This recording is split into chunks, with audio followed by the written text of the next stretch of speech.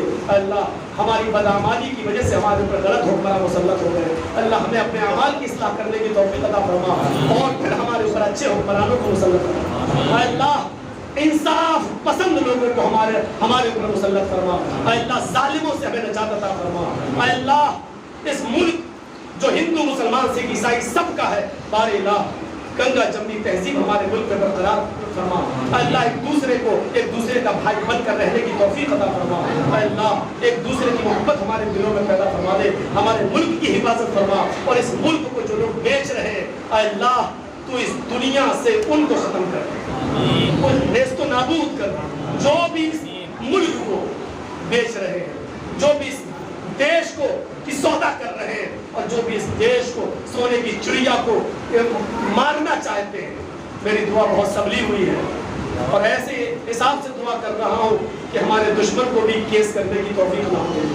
اس لیے اے اللہ جو بھی ہمارے ملک کو تباہ کرنے کا سپنا دیکھ رہا تو اس کو تباہ کر، جو بھی ہمارے دیش کو بیچنے کی کوشش کر رہا ہے اے اللہ تو اس کو ہی اس دنیا سے بیچ دے، اے اللہ تو اس کو ہی اس ہندوستان سے ہٹا دے۔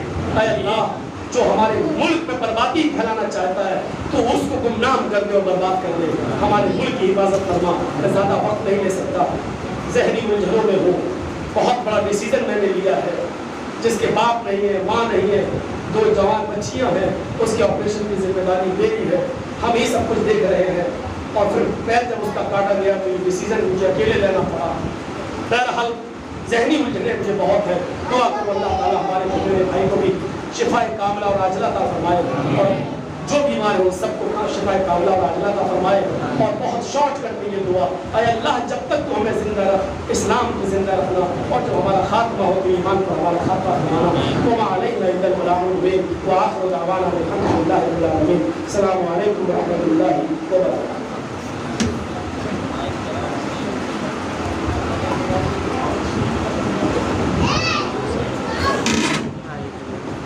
السلام علیکم۔